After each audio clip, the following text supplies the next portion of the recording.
retrospectiva en la capital estadounidense, los hermanos autodidactas brasileños Otávio y Gustavo Pandolfo, autodenominados Os Gemeos, han completado una intensa y prolífica jornada refinando el grafiti hasta hacerlo parecer rococó en todo tipo de soporte y medio de expresión, desde el mural, pasando por el plano bidimensional, la escultura, el videoarte, las marionetas, hasta llegar a elaborados zootropos en tercera dimensión.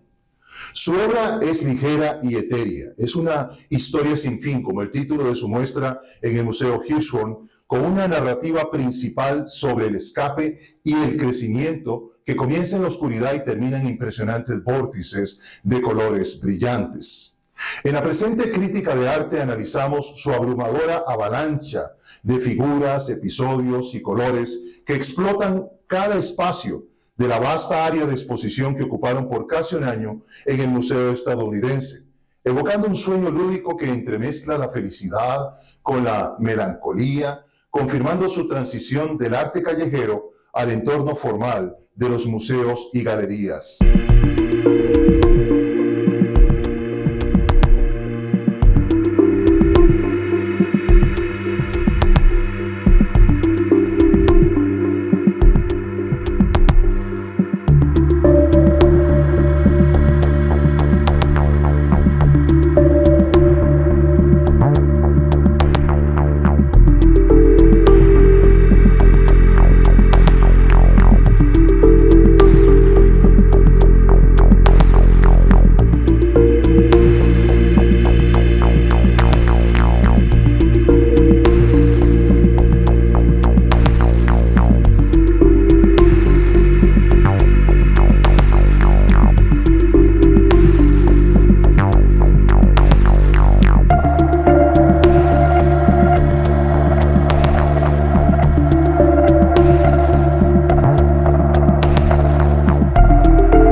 Fue en Nueva York en 1985, surgido como un movimiento cultural en Filadelfia, Estados Unidos, a finales de la década del 60 del siglo pasado.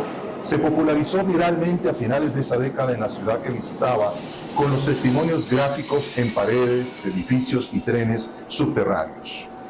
Dibujado con grafito o pintado, estas expresiones de la subcultura urbana tuvieron su origen en las inscripciones al aire libre que se hacían durante el Imperio Romano en paredes de acceso público con fines críticos o satíricos y que se conocen arqueológicamente como grafitos, aludiendo a la incisión con un estilete o punzón sobre las tablas en las cuales se escribía. Al principio, las representaciones gráficas que se hacían furtivamente con recursos como la pintura en aerosol por el temor de sus autores a ser detenidos infragantis en su práctica ilegal resultaban ingenuos y chocantes a la vez.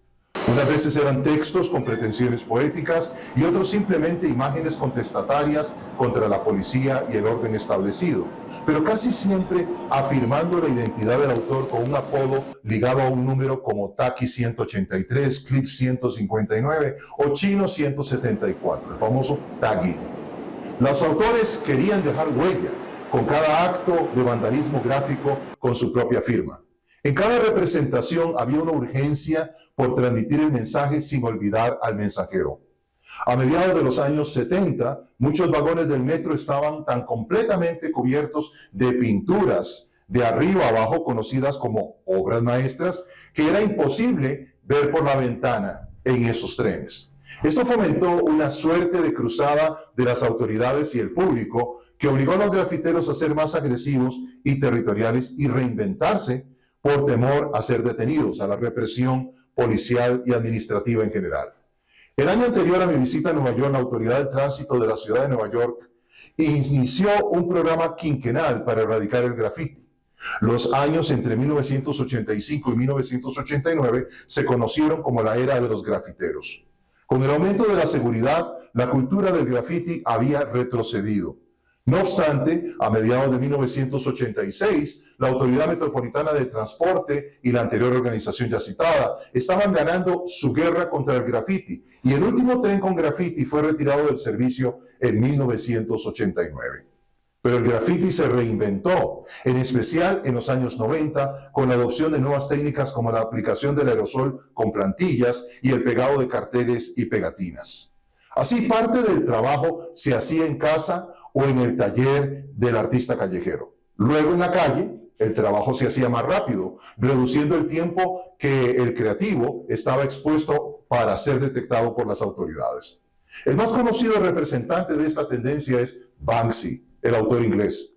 Para entonces, el graffiti, que era uno de los pilares de expresión del hip hop, había invadido las capitales europeas y latinoamericanas de la mano de una nueva generación, convirtiendo a ciudades como Sao Paulo, en Brasil, en un modelo a seguir por los grafiteros que ahora disponían del Internet para propagar sus mensajes, afirmando un lugar para lo que se reconoce como arte callejero.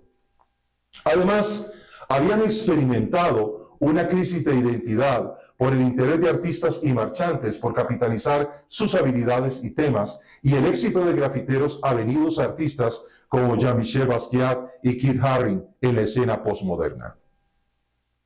El mercado experimentó un importante giro cuando marchantes como Jeffrey Deitch, Roger Gassman y Aaron Rose montaron en el 2011 en el Museo Contemporáneo de Los Ángeles, California, el MoCA, la exhibición Arte en las Calles, el primer evento de gran escala enfocado en la historia del graffiti y el arte callejero. La exhibición incluyó al dúo brasileño Os Gemeos, en el cual nos enfocaremos en la presente crítica. También incluyó a Banksy y a Shepard Fairey, entre otras celebridades batiendo récords de asistencia. Sin embargo, el cambio en el paradigma del mercado de arte no ha producido necesariamente una rápida adopción por parte de los museos públicos, de quienes han emergido del contexto del graffiti y el arte callejero. Por ello, la retrospectiva de Os Gemeos, Los Gemelos en portugués, en la capital estadounidense por casi un año, ha marcado un hito en el proceso de reconocimiento del valor artístico de los géneros ya citados, pero también plantea dos grandes interrogantes que contestaremos en la presente crítica. Primero que todo, el graffiti en lo particular y el arte callejero en general siguen siendo contraculturales al ser sancionados o aprobados por instituciones públicas y mostrados en museos. Y la segunda pregunta, ¿en qué categoría estética deben ubicarse la producción de Os Gemeos tras su transición del arte callejero al arte público? En términos de tiempo, el movimiento cultural del arte callejero ha llegado a su edad mediana. Ya no son los adolescentes de antes. Muchos de sus pioneros han muerto o se han retirado, y los que se mantienen trabajando activamente con alguna notoriedad son mayores de 50 años. Un cambio tremendo etario. Es el caso de Os Gemeos y otros grafiteros de Sao Paulo, aún en obras que no presentan mensajes políticos coetáneos de forma explícita, ni parecen encarnar la violencia del discurso de que habla Baudrillard, pero que fomentan un diálogo con el dominante entorno urbano modernista, que tratan de contrarrestar, aparentemente restaurando la interacción humana en espacios que se habían convertido en vacíos o debido a los planes de desarrollo urbanos implementados estratégicamente para afirmar divisiones sociales en la urbe y ejercer control.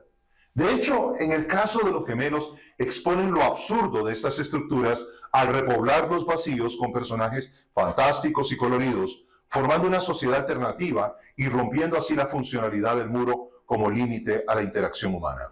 Algunos de los grandes nombres del graffiti en Sao Paulo en los 80, como Alex Bayauri, Mauricio Villaca y Rui Amaral, también trabajaron con figuras parecidas a las de los cómics o con imaginería fantástica. Pero tratando de avanzar la respuesta a nuestra primera gran interrogante, las creaciones de Os Gemeos y sus colegas en Sao Paulo funcionan de esta manera cuando se aplican a gran escala en un entorno urbano, de forma espontánea y sin autorización ni sanción oficial de ningún tipo.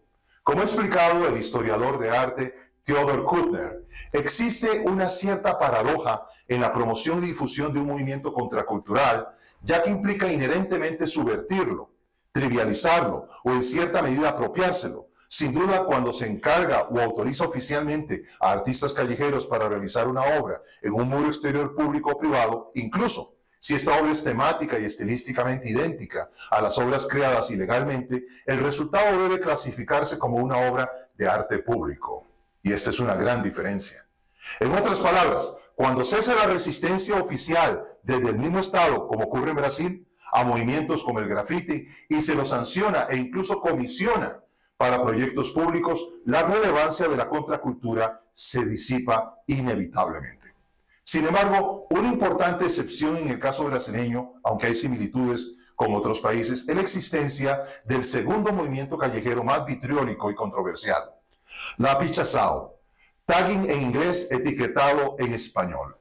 Básicamente un movimiento alternativo surgido del punk, a diferencia de los otros grupos. En la expresión de las calles, el tagging o pichação consiste en escribir una firma única y estilizada, la etiqueta con el nombre, la inicial o el logotipo de un artista en una superficie pública. Es la forma más básica y común del graffiti y sirve como marca de reconocimiento, una forma de ganar respeto, cuestionar la propiedad e incluso como guía para que otros artistas encuentren obras de mayor tamaño. Por más de 3 décadas, la pichação se apoderó por completo del paisaje urbano de Sao Paulo, impregnándolo en extensiones inimaginables.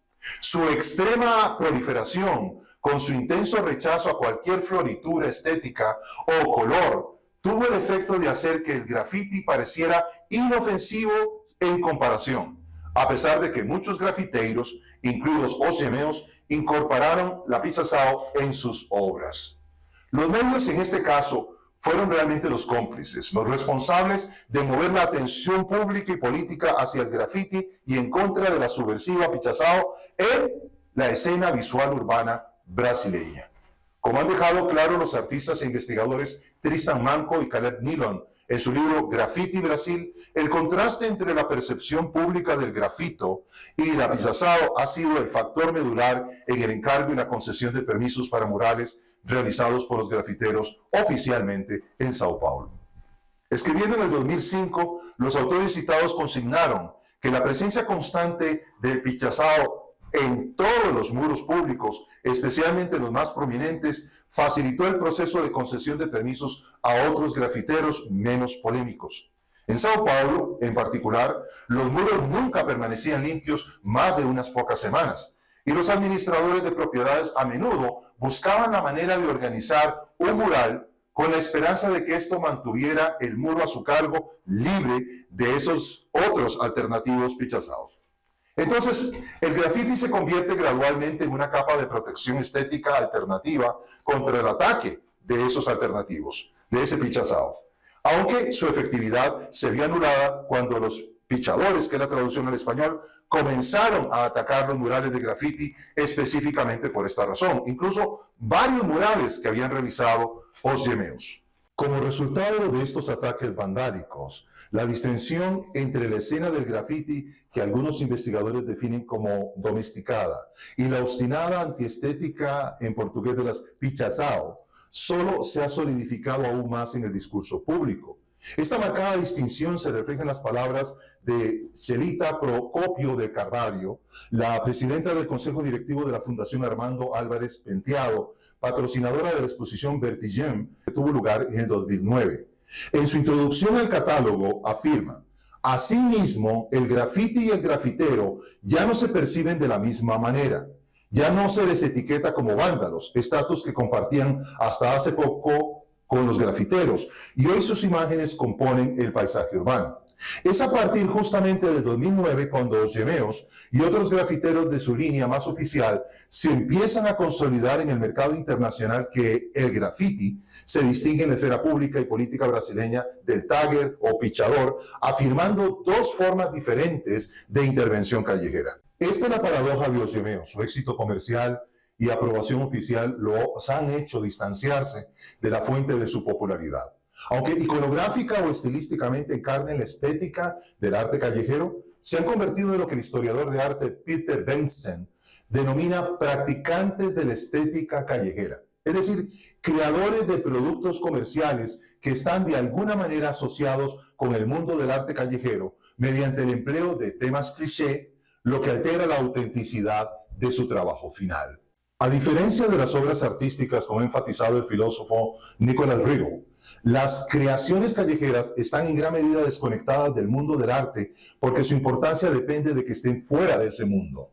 Sin embargo, para los efectos de la presente crítica, cuando un artista callejero produce una obra por encargo en un contexto público, esa obra se convierte en parte del discurso público y en objeto de reflexión, crítica y debate. Así que, independientemente de si uno todavía considera o no los resultados de estas obras como arte callejero, este tipo de proyectos autorizados todavía tienden a generar una forma de discurso en la esfera pública que pueden utilizarse para comprender mejor la relación entre el arte callejero y la cultura dominante. Por ello, no es una osadía afirmar que las exposiciones en museos pueden ser la muerte para el arte callejero. Lo que hace que los llameos luzcan vívidos y en plena forma en la retrospectiva recién realizada en el Hirshhorn se debe primero a su gradual reinvención en artistas públicos, ya no grafiteros.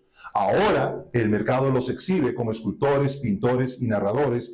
Y segundo, a la imaginería que desarrollaron primero como dibujantes en su niñez y luego refinaron cuando la trasladaron a murales de énfasis rococó, valga la analogía, con figuras humanoides caricaturescas representadas en una paleta de colores estridentemente espeluznante, que recuerda más a un programa de televisión infantil alucinante que algo que puede ocurrir realmente en la calle. Debo aclarar que si bien la exuberancia de elementos en sus cargadas composiciones ha llevado a algunos a tildarlos de barroco, en general su obra carece de la parsimonia casi matemática de ese movimiento. Mientras este último históricamente presenta colores más oscuros y temas religiosos, su decadencia llamada arte rococó se caracteriza por la dominancia de los colores pasteles, oro y marfil, y temas más seculares y ligeros temáticamente. Esto es patente en los gemelos, aunque estén abordando un altar animista dedicado a la cosmogonía de Tri-3.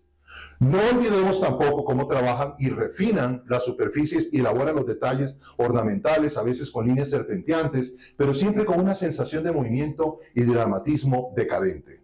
Pese a sus alusiones casi folclóricas a la vida del grafitero paulino, es el mundo fantástico que han creado en el espacio público externo, ahora redimensionado en el espacio público interno de un museo, lo que gravita en su favor, aunque como asegura el crítico Max Leiking, sus imágenes insinúan una cosmología densa que nunca se aclara del todo. Sus personajes de rasgos aplanados y ojos que se pierden en los límites de sus rostros amarillentos flotan en campos insondables de arte óptico, insinuando un surrealismo contemporáneo sin caer jamás en lo verdaderamente siniestro.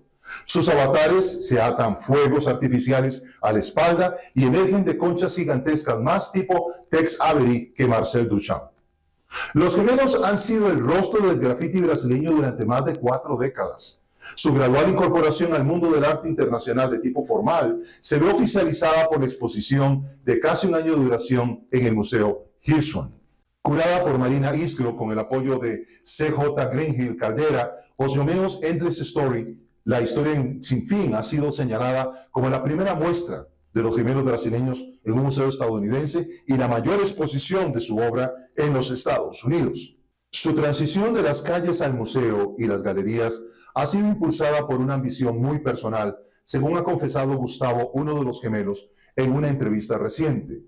Para personas como nosotros, que no fuimos a la escuela de arte, que somos autodidactas, es un espacio, el circuito artístico formal, difícil de penetrar. Obtener este tipo de reconocimiento, poder vivir de tu trabajo como artista, es realmente gratificante. Todo artista debe ser valorado y reconocido. A diferencia de Basquiat, que rompió definitivamente con su pasado en el mundo del grafiti urbano y hasta declaró muerto su acróstico tag Samo para transformarse en el artista que el mercado le prometió, Os Gemeos sigue colaborando con los grafiteros mediante exhibiciones y proyectos conjuntos. Esto marca una diferencia profunda. La retrospectiva ocupó la tercera planta del Hirshhorn para guiar a los espectadores a través de su historia, junto con pinturas, esculturas e instalaciones realizadas para espacios museísticos y documentación de sus grafitis y murales al aire libre. Los brasileños compartieron cientos de dibujos, poco vistos, que ilustran su desarrollo creativo a lo largo de los últimos 40 años. En el vestíbulo al que se llega por una escalera mecánica, pintaron dos de sus personajes más representativos. Uno con su estilo de los años 90 en la pared de entrada y otro con su estilo actual en la pared de salida. Las primeras palabras que acudieron a mi mente al ingresar al espacio circular del museo donde habitó la muestra fueron cursi y repetitiva. Y sin embargo, uno no puede negar que tienen un encanto exuberante que invita a un relajante escapismo. Nacidos en 1974, los gemelos Pandolfo crecieron en Sao Paulo, Brasil. Aún no tenían 10 años cuando entraron en contacto con la cultura hip hop. Bajo la influencia de su hermano mayor, de hecho, Arnaldo, se dedicaron al dibujo y sus padres pronto los inscribieron en un curso gratuito de arte. Wild Style, una famosa película sobre hip hop, fue una influencia temprana importante en sus vidas. Y para 1986 se habían transformado en los jóvenes B-Boys. Un DJ local los apodó Os Gemeos, que frecuentaban la estación de metro de San Bento en Sao Paulo, bailando breakdance, rapeando y haciendo grafitis. Conocieron y entablaron amistad con Barry McGee, el grafitero estadounidense conocido por su ingeniosa y socialmente comprometida imaginería figurativa, quien se encontraba de viaje en Brasil con una beca. Empezaron a colaborar con él y se hicieron amigos para siempre. Para la década del 2000, los gemelos Pandolfo ya realizaban grandes murales en los muros de la ciudad y vagones de metro, mientras exponían paralelamente en galerías comerciales. En el año 2004, en vísperas de los Juegos Olímpicos de Verano, fueron invitados a realizar 2 murales en la ciudad anfitriona, en Atenas. Al año siguiente, realizaron su primer mural neoyorquino frente a una estación del metro de Coney Island. Y posteriormente realizaron un mural en el centro de Manhattan, en el mismo lugar, la intersección de la calle Houston y el Bowery, que un famoso mural de Keith Haring. Estaban estableciendo su linaje en la dinastía de los grafiteros. Para la década del 2010, las obras de Os Gemeos se volvieron cada vez más ambiciosas, tanto en escala como en complejidad. Se hicieron conocidos por pintar figuras a las que se llamaban gigantes, figuras enormes de piel amarilla, rostros anchos y cómicamente expresivos, piernas delgadas y ropas coloridas, inspiradas en parte en la vestimenta tradicional brasileña. Cuando el Instituto de Arte Contemporáneo de Boston les dedicó una exposición individual en el 2012, la exposición se complementó con un mural a gran escala encargado. Un niño con pijama estampado agachado en un espacio que armonizaba perfectamente con la silueta del edificio. Una explosión de color y estampados en el gris centro de Boston transformó por completo el paisaje urbano estadounidense. Afortunadamente, la presentación en el Hirshhorn incluye un montaje de fotografías ampliadas de sus murales más conocidos.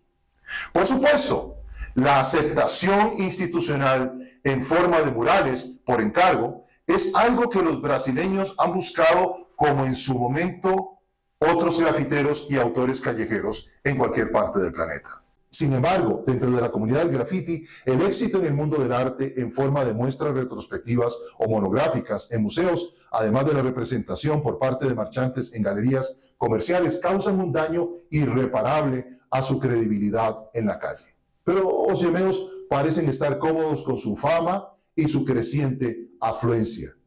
Es una muestra diseñada a lo largo de 10 salas que abarcan desde sus murales públicos, pasando por sus obras tempranas, su personaje emblemático Tri-3, su tributo a la música y la cultura hip hop, mediante diversas instalaciones, su enorme zotropo, culminando con sus grafitis y colaboraciones con otros artistas. No obstante, cada galería es diferente, sinceramente.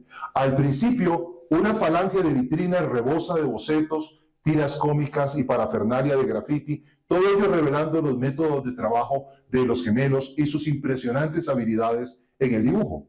A medida que uno se adentra, se percibe una colaboración creativa que prospera con la expansión hacia el cine, la escultura y las instalaciones artísticas y la creación de mundos de fantasías futuristas.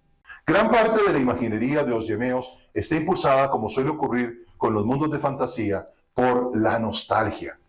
Una galería está dedicada a Tri-3, un mundo místico inventado por los gemelos, un lugar donde no hay nada de qué preocuparse y todo está en armonía. Empezaron a hablar a sus padres sobre este mundo cuando tenían apenas 5 años, descubriéndolo como si fuera el cielo. Sienten a ellos que vivieron allí antes de nacer y dicen que volverán allí algún día cuando mueran. Practican una suerte de animismo metafísico, algo común en Brasil, aunque ellos prefieren no llamarlo religión. Dicen que se relaciona con sus orígenes. Explica, por ejemplo, de dónde vinieron, su turbulenta llegada como bebés prematuros a un mundo mágico que querían replicar y compartir con los demás. En esta galería con aspecto de santuario, que incluye diseños geométricos y esculturas totémicas, se han colgado coloridas pinturas sobre papel pintado, estampado, al estilo de las exposiciones de vacas de Andy Warhol. La instalación, según el texto sobre el mural, combina geometría mística y sagrada, referencias a películas de los años 70 y 80, como La Montaña Sagrada del 73 y Flash Gordon de 1980, y el estilo afrofuturista de grupos de hip hop como Soul Sonic Force de África Bambata, ofreciendo una visión cálida y acogedora de la espiritualidad moderna. Las pinturas de Os Gemeos están inspiradas a veces por paisajes y gentes brasileñas, otras por extraterrestres y viajes interplanetarios. Su esencia es la ternura en formas expresivas, combinada con un diseño llamativo y patrones audaces. Combinan imágenes dibujadas y pintadas en acrílico y aerosol con franjas de lentejuelas brillantes. La exposición, no obstante, incluye todo tipo de esculturas e instalaciones, incluyendo una exhibición de decenas de altavoces antiguos, un zootropo, los dispositivos protocinemáticos que crean una ilusión de movimiento con un cilindro giratorio e iluminación estroboscópica, y la habitación de la luna, una instalación poética de un dormitorio bañado por la luz de la luna. Gran parte de la segunda mitad de la exposición está dedicada a una celebración nostálgica de la cultura del graffiti de los años 70 y 80 del siglo pasado. Una serie de pinturas muestran personajes de ese mundo, a menudo con la cara cubierta para protegerse de los vapores de la pintura y preservar el anonimato, pintando los trenes del metro de Nueva York por la noche.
Lo importante en esta fase estratégica de su carrera hacia el mundo del arte formal no son las viejas categorías de sincero y fascinante o ameno y estridente, sino la exuberancia como evidencia su retrospectiva.